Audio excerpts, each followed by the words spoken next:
Hello दोस्तों, welcome to my YouTube channel. आज के इस वीडियो में हम बात करने वाले हैं कि बोर्ड परीक्षा में कॉपी कैसे लिखें। देखिए, यहाँ पर हमारे पास एक पेपर है, 2020 का पेपर है और इससे हम बताएंगे आपको कि बोर्ड परीक्षा में कॉपी किस तरीके से आपको लिखना है।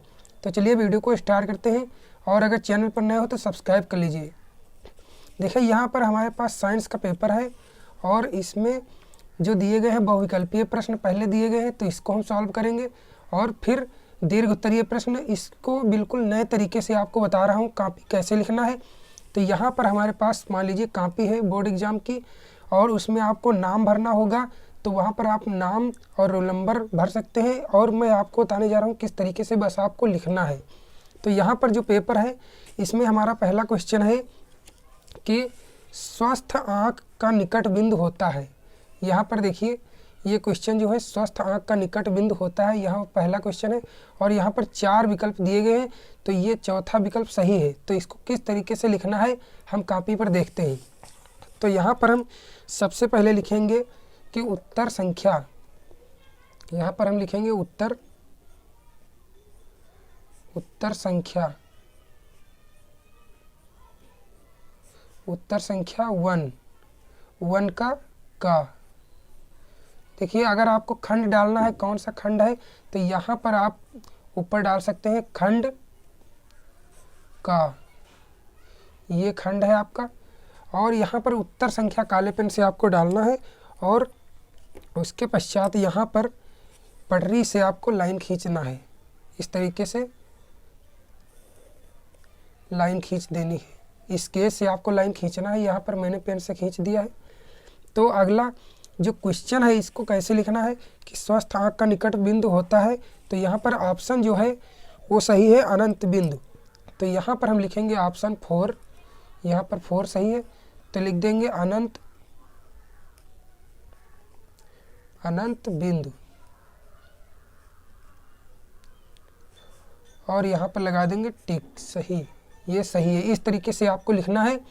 और जैसे यहाँ पर अगला क्वेश्चन हमारा है, यहाँ पर देखिए, एक उत्तल दर्पण की फोकस दूरी 20 सेंटीमीटर है, तो उसकी वक्रता त्रिज्या होगी। तो वक्रता त्रिज्या ये वाला ऑप्शन सही है, तो इसको हम लिखेंगे। तो यहाँ पर हम फिर से लिखेंगे उत्तर संख्या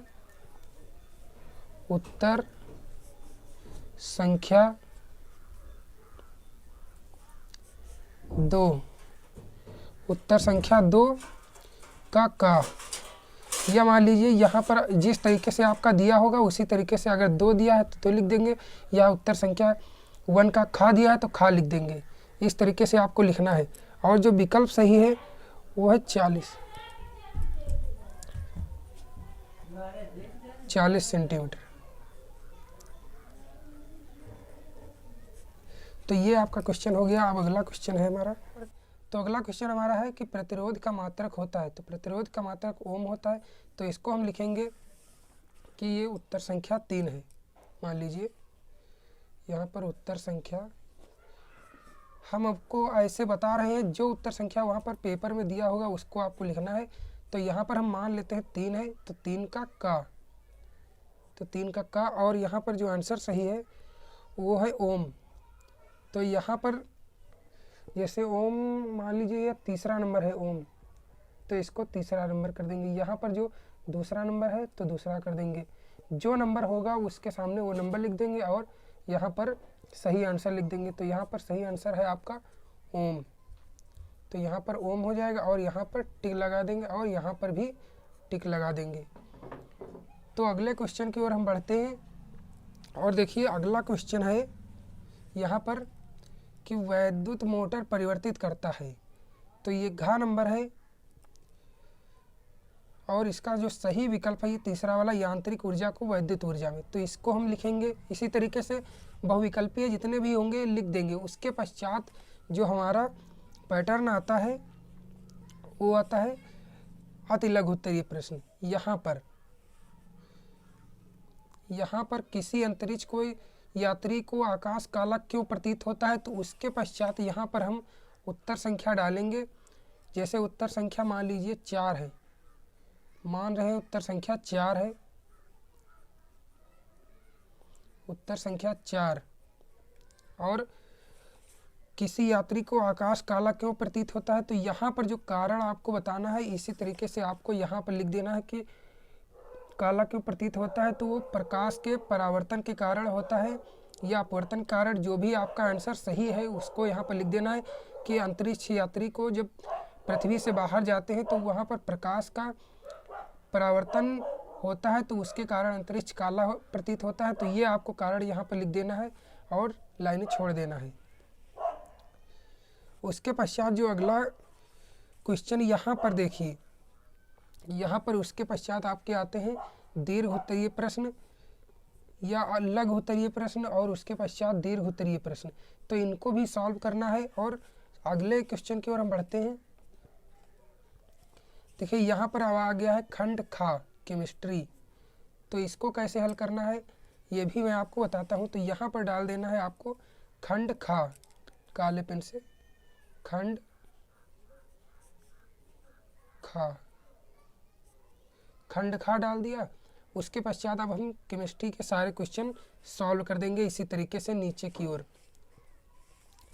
तो यहाँ पर जो केमिस्ट्री का पहला क्वेश्चन है शुद्ध जल का पीएच मान है, तो ये जो सही ऑप्शन है उसको आपको कॉपी में लिख देना है। जैसे यहाँ पर 7 है तो यहाँ पर हम लिखेंगे उत्तर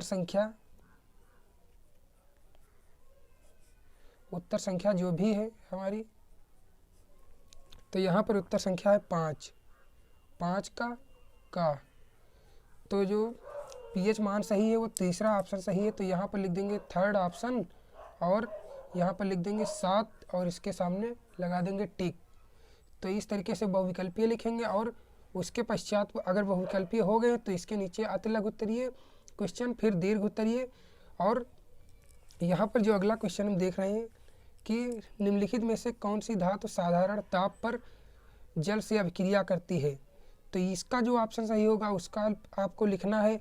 और फिर यहाँ पर जो अगला क्वेश्चन है प्रोपेनॉल में क्रियात्मक समूह है, प्रोपेनॉल में क्रियात्मक समूह जो OH होता है, तो ये ऑप्शन आपका हो जाएगा। और इसी तरीके से IUPAC नाम लिखने को आता है, तो ये भी आप कॉपी में लिखते हैं। और फिर मैं फटाफट आपको बता देता हूँ कि बायो का किस तरीके से आपको लिखना है, नहीं तो वीडियो बहुत लंबा हो जाएगा। तो ये दीर्घ उत्तरीय प्रश्न आपको लिख देने हैं। और फिर यहाँ पर आ जाता है खंड गा बायो का। तो यहाँ पर जब आप क्वेश्चन सारे लिख देंगे, यहाँ पर दीर्घ उत्तरीय प्रश्न इसके नीचे हो जाएंगे। फिर आपको डाल देना है खंड गा यहाँ पर, और इसके बहुविकल्पीय प्रश्न आपको लिखना है। तो यहाँ पर पहला मैं आपको बता देता हूँ, पादपों में जाइलम उत्तरदायी है, तो जाइलम है जल का वाहन। तो यहाँ पर पहला विकल्प आपका सही है, पहला जल का वाहन, और ये ऑप्शन आपका सही हो जाएगा। तो खंड गा जरूर डालना है और इसके नीचे बहुविकल्पीय हो गए। अब यहाँ पर दीर्घ या अति लघु उत्तरीय आएंगे तो उत्तर संख्या डालना है। यहाँ पर उत्तर संख्या आपका जो भी है 6 है, 7 है, 8 है मान लीजिए, तो उत्तर संख्या डालेंगे और यहाँ पर नीचे उत्तर लिख देंगे उसका। तो इस तरीके से सारे आपके हो जाएंगे।